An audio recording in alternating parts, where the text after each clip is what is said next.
하나님의 말씀 보시겠습니다. 오늘 우리에게 주신 하나님의 말씀은 요한계시록 1장 20절 그리고 요한계시록 2장 1절의 말씀입니다. 요한계시록 1장 20절 그리고 요한계시록 2장 1절의 말씀입니다. 함께 봉독하겠습니다. 내가 본 것은 내 오른손에 7별의 비밀과 또 7금촛대라. 7별은 7교회의 사자요 7촛대는 7교회니라. 에베소 교회의 사자에게 편지하라. 오른손에 있는 7별을 붙잡고 7금촛대를 사이를 거니시는 이가 이르시되 아멘. 이 시간 이창주 목사님 나오셔서 드리신 예물을 위해 기도하신 후 7별의 비밀과 7금촛대의 비밀이란 제목으로 말씀 선포하실 때 하나님의 음성 듣는 시간 되시기를 소원합니다. 한번 따라서 해봅시다. 7별의 비밀과 7별의 비밀과 7금촛대의 비밀. 7금촛대의 비밀. 이제 요한계시록입니다. 요한계시록의 큰 주제가 지금 이겁니다. 요한계시록 1장 20절, 2장 1절 똑같이 나오는 말씀인데 한번 외워봅시다. 7별의 비밀과 7금촛대의 비밀. 네, 요한계시록의 주제는 하면 그렇게 얘기해 보세요. 요한계시록의 주제는 7별의 비밀과 7금촛대의 비밀. 아멘. 이게 뭐냐 말이야? 요한계시록의 비밀이 뭐냐 하면 요한계시록 22장 20절 아멘 주 예수 어서 오시옵소서 마라나타라 그러는데 그건 이제 뒤에 나가서 결론이고 이 내용입니다. 그럼 그 성경에 그대로 설명이 되어 있어요. 7별은 7교회의 사자요 목사와 성도를 말합니다.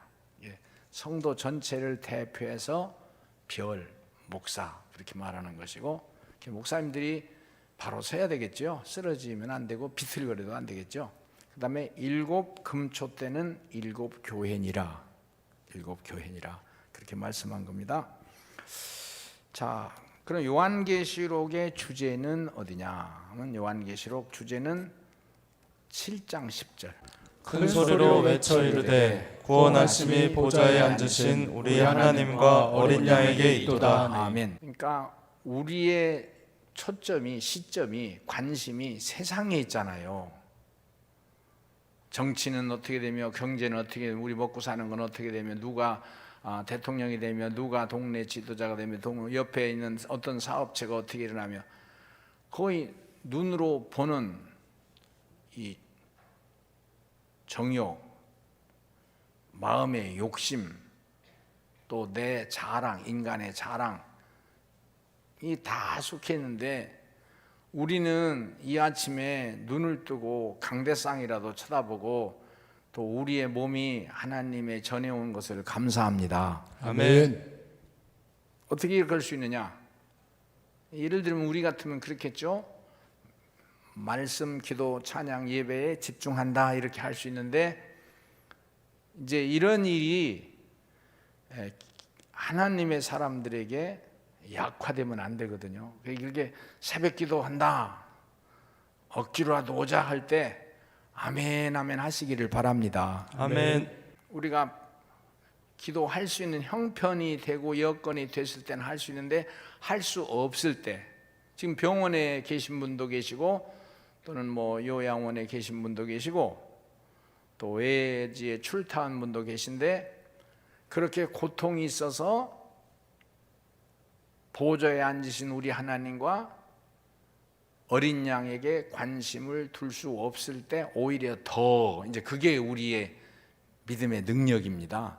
더 주님께 관심을 두고 고통은 우리가 불행과 또 신앙 장애의 요인이 아니라 보좌에 앉으신 우리 하나님과 어린 양께 더 집중하는 기회가 되자 믿으시면 아멘 합시다. 아멘. 요한계시록이 그렇단 말이에요. 요한계시록 이거 하나님께 예배 드릴 수 있고 이렇게 하나님의 음성을 들을 수 있는 상황에 앉습니다. 억울하고 분하고 원통하고 상처가 많고 또 이 사도 요한이 어떻게 이 음성을 들어요?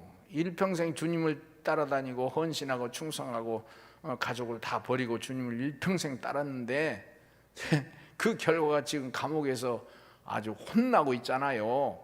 그런데도 이제 내가 해볼게요. 나 혼자 구원하심이 보좌에 앉으신 우리 하나님과 어린 양께 있도다. 야, 이 노래가 나와요? 엄청난 결단과 각오가, 불태진의 결단. 이 목사는 당연히 그래야 되겠지만 걔 흔들린다고요. 생활이 어렵고 쪼들려 보세요. 또 옆에서 비난과 비웃음이 있어 보세요. 그거 없더라도 자존심이라는 아주 더러운 게, 그 자아라고는 아주 탁한 그 짐승의 욕망이 있어서 이 하나님의 뜻을 구별을 못하고 보좌 앉으신 우리 하나님과 어린 양에게 초점을 자꾸 놓친다고요. 요한계시록의 주제는 7별의 비밀과 7금촛대의 비밀인데 그 비밀의 내용은 핵심적으로 구원하심은 우리 하나님과 어린 양께 있도다. 아멘입니까? 아멘. 두 번째, 짐승의 표를 받지 말고 하나님의 인을 받아라. 한번 더. 짐승의 표를 받지 말고 짐승의 표를 받지 말고 하나님의 인을 받아라. 하나님의 인을 받으라. 네, 두 개를 성경에 이제 화면에서 비춰줄 것입니다. 자, 짐승의 표를 받지 말라. 요한계시록 14장 17절, 13장 17절. 하나님의 인을 받아라. 요한계시록 14장 1절, 13장 17절을 먼저 비춰주면 돼요. 자, 읽읍시다. 누구든지 시작. 누구든지 이 표를 가진 자 외에는 매매를 못하게 하니 이 표는 곧 짐승의 이름이나 그 이름의 수라. 됐어요. 짐승의 인. 요한계시록에 아주 바탕이 흐르는 거예요. 짐승의 표를 받지 말라. 한번 더. 짐승의 표를 받지 말라. 짐승의 표를 받지 말라. 자, 14장 1절. 하나님의 인을 받아라. 읽어봅시다. 또 내가 보니 시작. 또 내가 보니 보라 어린 양이 시온산에 섰고 그와 함께 14만 4천이 서 있는데 그들의 이마에는 어린 양의 이름과 그 아버지의 이름을 쓴 것이 있더라. 아멘. 한번 합시다. 짐승의 표를 받지 말고 짐승의 표를 받지 말고 하나님의 인을 받아라. 하나님의 인을 받으라. 야, 우리 잘 봅시다. 짐승은 세상을 말해요. 그래서 이 요한계시록 바탕에 자세히 기록됐어요. 바다에서 올라온 짐승, 땅에서 올라온 짐승, 두 짐승이 있는데 바다에서 올라온 짐승, 정치적인 세상, 아주 계략, 술수, 모함, 뭐 별별 소리를 다 하는 그 세상 정치 세력들의 소리, 짐승의 소리. 또 하나는 땅에서 올라온 짐승, 이 세상의 이단 사설들 혹은 다른 종교 특별한 사상들. 나는 보호자에 앉으신 우리 하나님과 어린 양에게 있도다. 짐승의 표, 세상 짐승도 아니고 땅의 짐승도 아닌 하나님의 인맞은 성도로 승리하시기를 바랍니다. 아멘. 마지막이거든요. 요한계시록 이제 세 번째는 요한계시록 18장 2절. 야, 큰 음성으로 애쳐 이르되 무너졌도다. 큰 소리, 배에 힘을 주고 좀 무너졌도다. 시작. 무너졌도다. 큰 성 바벨론이요, 귀신의 처소와 각종 더러운 영이 모이는 곳과 각종 더럽고 가증한 새들이 모이는 곳이 되었도다. 아멘. 무너졌도다. 큰 성 바벨론. 네, 정치 세력을 말하는 거예요. 바벨론이라고 말하면서 그 설명이 너무 명명백백하게 요한계시록에 자세히 나와 있어요. 아주 우리가 쉽게 알아들을 수 있어요. 이게 뭐 흐릿한 게 아니요. 근데 바벨론은 이 요한계시록이 기록되던 당시에 바벨론이라는 나라는 없었는데 구체적으로 바벨론 하잖아요. 바벨론은 로마 정치 세력을 말하는 거예요. 이렇게 정치 세력과 함께 하는 그들은 귀신의 처소, 더러운 영이 모이는 곳, 각종 더럽고 가증한 새들이 모이는 곳, 더러운 썩은 짐승만 모이는 곳. 그래서 우리가 정치 세계를 뛰어나가려면, 연예계도 마찬가지요. 세상이요 다 그 속에 뛰어나가려면 야 이렇게 새벽기도 하면서 주의 이름을 단단히 큰 소리로 외쳐 부르고 선포할 수 있는 능력 있는 우리의 제자들이 일어나기를 소원합니다. 아멘. 아멘입니까? 아멘.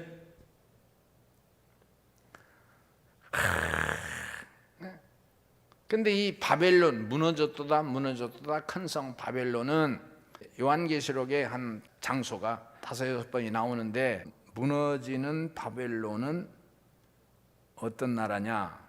아주 로마라는 게, 그때 이 로마라고 하면은 이제 맞아 죽는 거니까 그걸 비유적으로 얘기했고, 또 구체적으로 이렇게 기록해 나가는 거예요. 요한계시록 읽으면 그 요한계시록이 우리에게 말을 해줘요. 여러분 제가 잘 알지만 그 세상을 부러워하지 말란 말이야. 세상을 위해서 기도하고 세상을 변화시킬 만한 능력이 저와 여러분에게 충만하기를 주의 이름으로 소원합니다. 아멘. 아멘입니까? 아멘. 그러니까 교회도 정치적인 세력일 수가 있어요. 거기에 관심을 두지 말고 예수 이름으로 승리하는 저와 여러분 되시기를 소원합니다. 아멘. 보좌에 앉으신 우리 하나님과 어린 양에게, 주님께. 이 바벨론에 대해서는 시편 137편에도 우리가 바벨론 여려 강변 거기 앉아서 시온을 기억하며 울었도다. 그러니까 바벨론의 포로로 끌려갔잖아요. 또 바벨론이란 나라는 예루살렘 성전을 때려부시고 성벽을 다 때려부신, 교회를 때려부신 상징이거든요. 그 포로로 끌려갔던 사람이 에스겔이니 다니엘이니 이 사람들이고, 그 성전을 다시 회복하자 하고 간절히 기도하던 사람이 느헤미야 같은 지도자들이었었는데, 그러면서 그 시편 137편에 보면요, 멸망할 딸 바벨론, 근데 그때 바벨론 당시 딸 바벨론, 내가 우리에게 행한 대로 네게 갚는 자는 복이 있도다. 내 어린 것들을 바위에 미어치는 자는 복이 있도다. 이게 한 맺힌 거예요.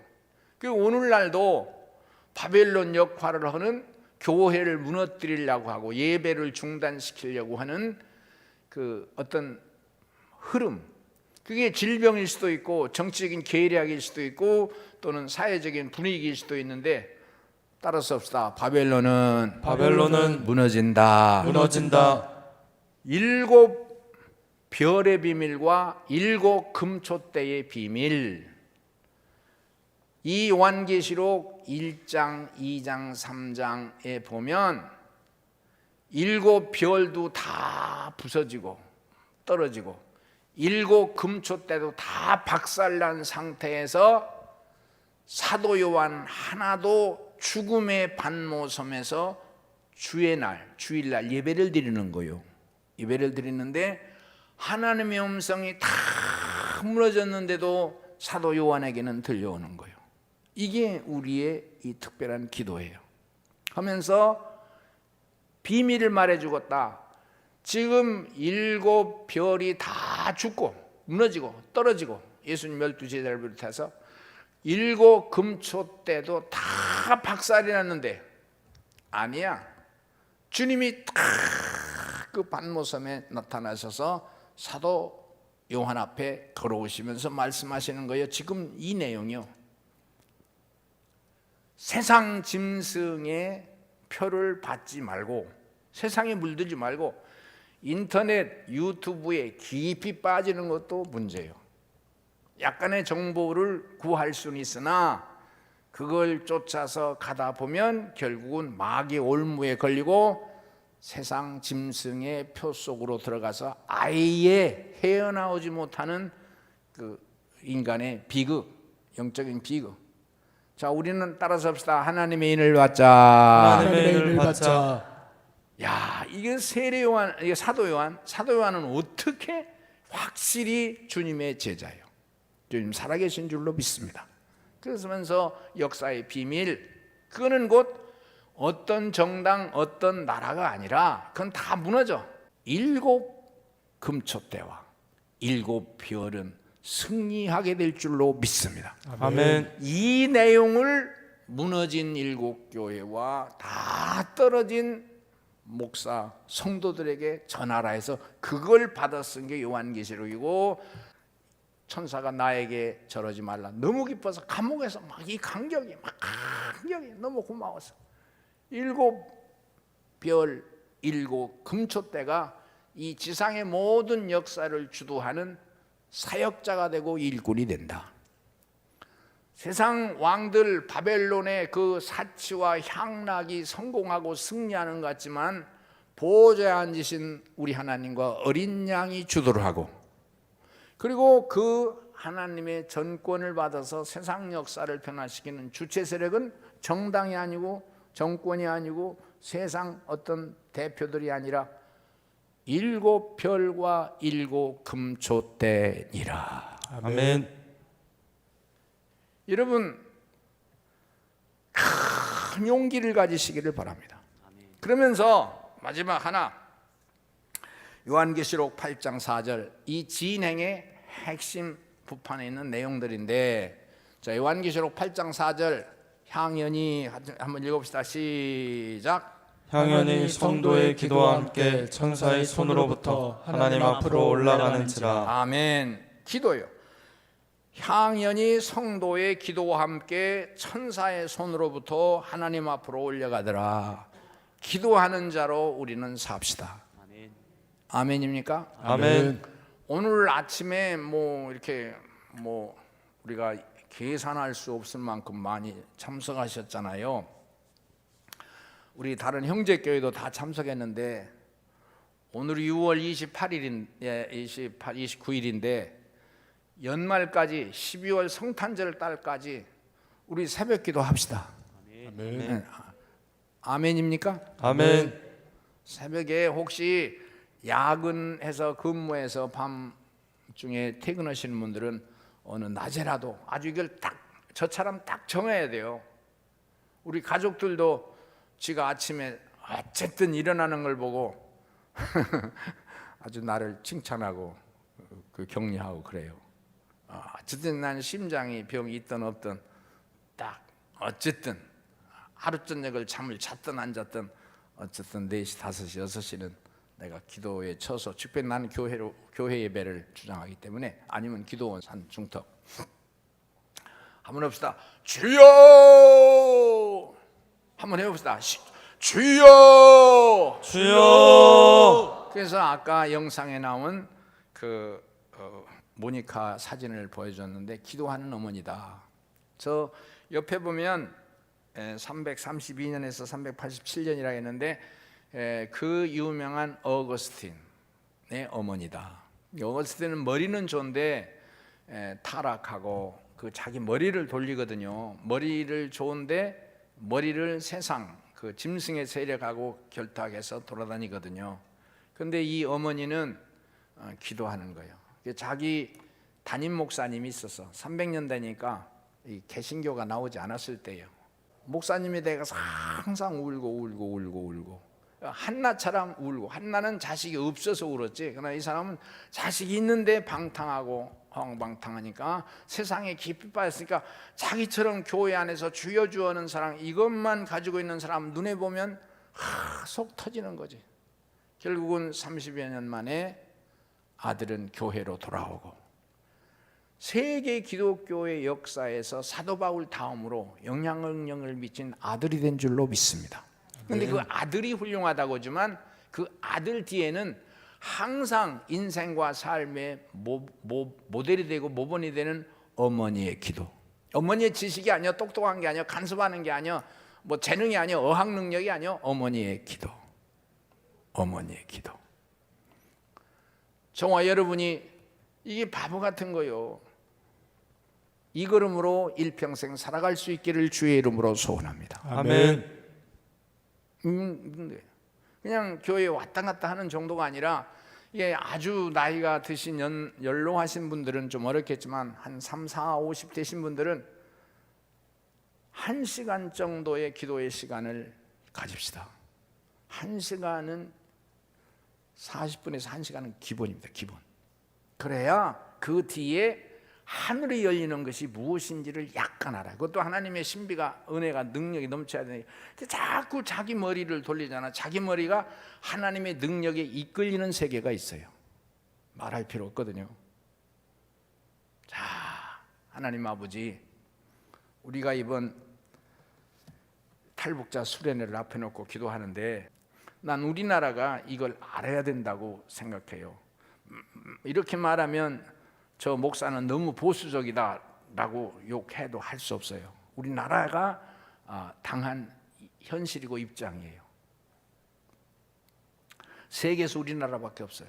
여기서부터 영적인 문제가 풀려나가는 거예요. 이스라엘 사람들이 무슬림하고의 그 첨예한 대립과 싸움하는 거와 마찬가지로 우리나라는 이렇게 이걸 풀어나갈 줄 알아야 길이 열리는 거예요. 그러나 정치 세력들은 이걸 이용해서 자기 정권 유지에 북한을 이용하고 남한을 이용하고 서리가 자기 정치 이론의 이 상황을 이용하잖아요. 아니거든요.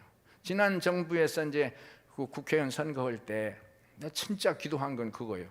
그래도 탈북자들이 한 명은 현장 국회의원에서 나와서 아니 그래도 우리나라 분위기 한 사람이 당선이 됐고 그 비례대표 하는데 그 의원이 우리 여기 와서도 간증을 했어요. 크리스찬이란 말이에요. 난 그걸 원했던 거거든요. 기독교 지도자가 그래도 상징적으로. 그런데 이제 그 사람이 됐어요. 대한민국은 지난 정권 잘못했다고 하도 욕할지라도 나는 보는 눈이 달라요. 대한민국의 이 문제를 자기들도 모르고 탈북 지도자들을 국회에 보냈겠지만 세상에 그렇지 않아도 우리는 상관없는데 난 되기를 바랐어요. 여기 와서 간증도 했었는데 하나님 아버지 자기들도 모르고 했지. 그냥 사회 평화를 위해서 했겠지만 야, 더 나와야 돼. 근데 그거보다는 교회가 이런 기도를 할 줄 알아야 돼. 이번 탈북자 수련회는 거기 오는 한 200명 가까운 분들에게 하루에 그 인건비를 드립니다. 5시부터 하지만 오후 그 사람들 직장을 못 가요. 식당이나 이런 노동업체에서 일하는 사람들이 하루에 그 사람들은 얼마의 품삯을 줘야 돼요. 우리가 그걸 주는 거예요. 그럼 하루에 어느 정도 액수의 돈이 들어가는데 우리 편에서는 천문학적인 숫자예요. 근데 이 교회를 걱정하고 경제를 걱정하는 분들은 얼마나 근심할 수 있겠어요. 그게 나도 가진 게 없고 엊그제 교육하면서 간절히 부탁했어요. 탈북자 수련을 위해서 당신의 가진 돈 많이라고 그랬어요. 힘든 액수를 좀 헌금해 주십시오. 그리고 여러분 앞에 이런 부탁을 할 수 있는 그런 어떤 목사나 장로님의 후손이 아니에요. 하나님 아버지 너무 감사합니다. 이게 우리가 헌금 액수도 있지만 난 주일학교 학생들이 여러분의 아들, 딸이 그 현장에 가서 강의 내용은 어려워요. 다 교수님들이 전문자들이 서서 강의를 해갈 텐데 대학원 수업 이상의 어떤 언어를 사용할 텐데 어려워요. 그렇지만 옆에 있는 사람 명찰에 북한에서 왔다. 북한에 와 그 사람 뭐 알아요? 중국 벌판을 뛰어다니면서 얼마나 상처를 받은 사람들이고 그렇지만 저의 이 조그만 머리로 판단하는 것보다 걔들은 하나님의 이 교회의 은혜를 주고 계시니까 걔들에게 어떤 감각을 주고 앞으로 10년, 20년 후에 하나님의 사람으로 역사를 변화시키는 사람으로 일하게 될 줄로 믿습니다. 아멘. 바벨론은 무너지고 7 교회와 7 금초대 사이에 다니시는 주님이 일하시는 거예요. 그를 붙잡고 7 교회 사이에 7 별을 붙잡고 주의 종들을 하나님의 사람들 붙잡고 강사님들도 강의를 잘해야 돼요. 이게 자기 영역에서는 우리나라 최고의 강사들이겠지만 그러나 이 내용은 지금 제가 말하는 이 내용을 파악해야 되잖아요. 그리고 그 내용을 전해야지 우리가 돈만 갖다 나눠주고 먹을 것만 잘해주는 거 아니잖아요. 더 중요한 건 하나님께서 진짜 하늘을 여시고 은혜를 베풀어 주셔서 우리는 이 세상을 떠날 것이지만 그들이 역사에 그 배턴 타치를 해서 이 나라가 가진 이 입장이 세계적인 문제고, 성경에 하나님의 신비가 어려진 이 땅, 하나님의 사람들이 일어나서 두만강 압록강을 뛰어넘어 만주벌판 중국 중앙아시아를 지나 예루살렘까지 가는 날이 일어나게 하여 주시고, 그게 대한민국이 제사장 국가, 교회, 지금 여러분들 목사의 언어를 듣고 있습니다. 성경의 이 말씀을 듣고 있습니다. 이 성경을 내가 조금 인용해서 이렇게 뭐 곁에 붙어서는 게, 난 그래도 어느 정도 성경이 내 속에 들어와 있고, 그리고 주님의 신이 내 속에 있어서 나를 어느 정도 말시키시는 걸 내가 알거든요. 우리가 찬송하다가 자유롭게 돌아가실 텐데, 우리에게 한 제단이 있으니 노래하는 사람 나오면서 힘차게 기도하고 헌금을 작정하세요. 그리고 드리세요. 부르겠습니다. 우리에게 한 제단이 있으니 십자가 제단에 나가 우리 모든 죄를 씻어버리고 만사의 생활을 보내자. 하늘에 불러서 이 제단을 태워줍소서. 엘리야의 때와 같이 지금도 돌과 흙까지 태우소서. 무너진 제단을 다시 쌓고서 기도의 향불을 올리자. 제사장의 큰 사명을 위하여 기도의 전력을 바치자. 하늘에 불러서 이 제단을 태워줍소서. 엘리야의 때와 같이 지금도 돌과 흙